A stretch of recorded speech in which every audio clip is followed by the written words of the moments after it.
అప్పుడు రామచంద్రమూర్తి వైపు చూశాడు విశ్వామిత్రుడు. సైగను అర్థం చేసుకుని మహానుభావుడైన రామచంద్రమూర్తి అక్కడ లేచి ధనుస్సు వద్దకు వెళుతూ ఉన్నాడు. చాలా రమ్యమైన ఘట్టం.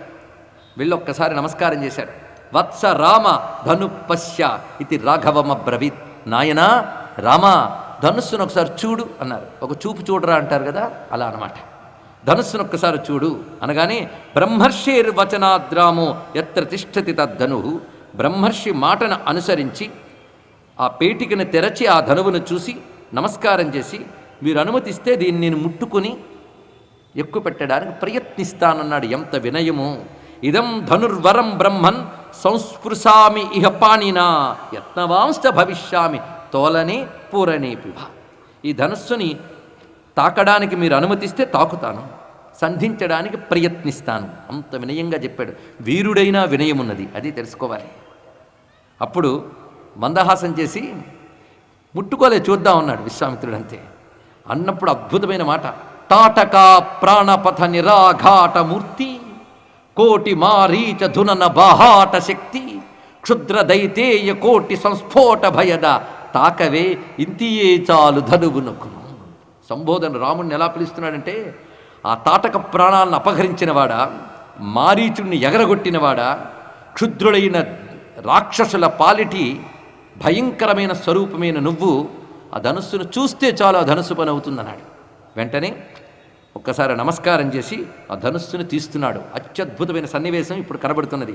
ఎప్పుడైతే ధనుస్సుపై చెయ్యి పెట్టాడో, పైగా ధనుస్సుకు మధ్యలో లస్తకము అంటారు దాన్ని. లస్తకం అంటే గ్రిప్, మధ్య భాగం పట్టే చోటు. దాని మీద ఇలా చెయ్యి పెడుతున్నాడో లేదో పైన అంతఃపురం సౌధంపై కనబడుతుంది.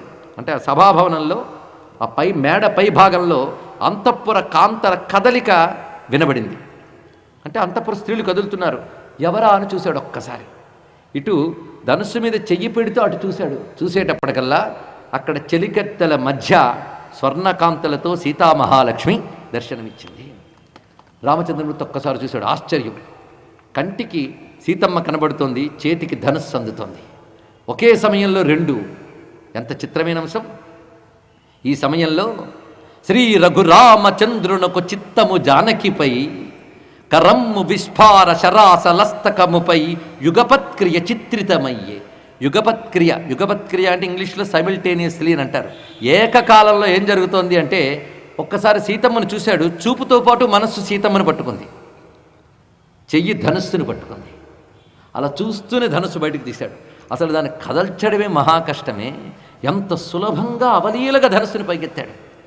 ఆ ఎత్తినప్పుడు ఎలా ఎత్తాడు అంటే, ఆయన ఎప్పుడు ధనుస్సుకి తాడు చుట్టాడో ఎవడికి తెలియలేదు. తీసేటప్పటికి తాడు బిగిసి ఉంది. ఎందుకంటే ధనుస్సుని పెట్టేటప్పుడు తాడు బిగించి పెట్టరు. తాడు వేరుగా ధనుస్సు వేరుగా ఉంటుంది. ఎక్కువ పెట్టేటప్పుడు మాత్రమే దాన్ని తాడుని బిగించాలి. కానీ రామచంద్రమూర్తి ఎప్పుడు బిగించాడా తెలియనంత వేగంగా బిగించాడు. అంటే ఆ ధనుస్సును అంత చక్కగా పట్టుకుని కదిలించి సులభంగా బిగించాడు అంటే సామాన్యుడు కూడా అక్కడే తెలుస్తున్నది. ఇతరులు కనీసం కదల్చలేనటువంటి ధనుస్సుని అవలీలగా చేత్తో పట్టి తీశాడు. ఇక్కడ అది ఎలా తీసి ఉంటాడు అంటే, అసలు పెట్టెలోనే ఆ ధనుస్సుని వంచి తాడుతూ చుట్టాడేమో. మంజూషలోని అమర్చి కోణం బందు నొక్కి త్రాటన్ కొప్పు ఎక్కువ పెట్టే కాబోలు. కొప్పు అంటే ధనుస్సుకి ఆ కొస ఈ కొస, దీన్ని కొప్పులు అంటారు. అందుకే మంజూష అంటే పెట్టని చెప్పుకున్నాం. మంజూషలోని అమర్చి కోణం బందు నొక్కి త్రాటన్ కొప్పు ఎక్కువ పెట్టే కాబోలు మంజూషిక వినిర్గమనంబు వేళకే జ్యావల్లి బిగిసియుండే. పెట్టె నుంచి తీసేటప్పటికే వింటినారి బిగిసి ఉన్నది.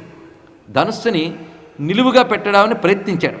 కానీ తాళప్రమాణమౌ ధనువు జానకి దృష్టికి అడ్డంబుగా వచ్చునంచు ఎంచె కాబోలు అడ్డంబుగా చేసే ధనువు.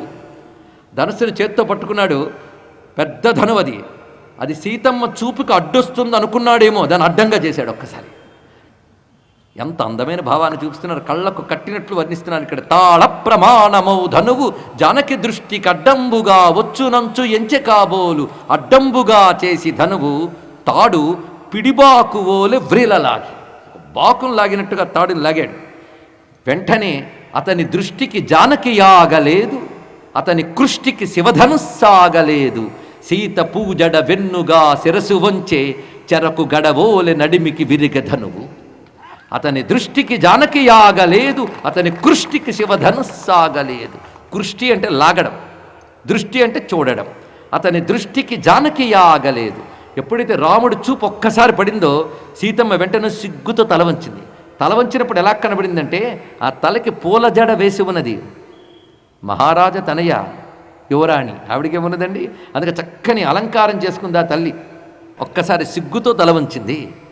అతని దృష్టికి ఆగలేక సీతమ్మ తల వంచింది, అతని కృష్టికి ఆగలేక ధనుస్సు విరిగింది. ఎలా విరిగింది అంటే చెరకు గడవోలె నడిమికి విరిగే ధనువు. చాలా తేలికగానే ఉంది మాట, ఏం కష్టం లేదు కదా. అంటే అంత తేలిగ్గా విరిగింది ధనుస్సు, అందుకే అంత తేలిగ్గా చెప్పారు ఇక్కడ. చెరకు గడవోలె నడిమికి విరిగే ధనువు.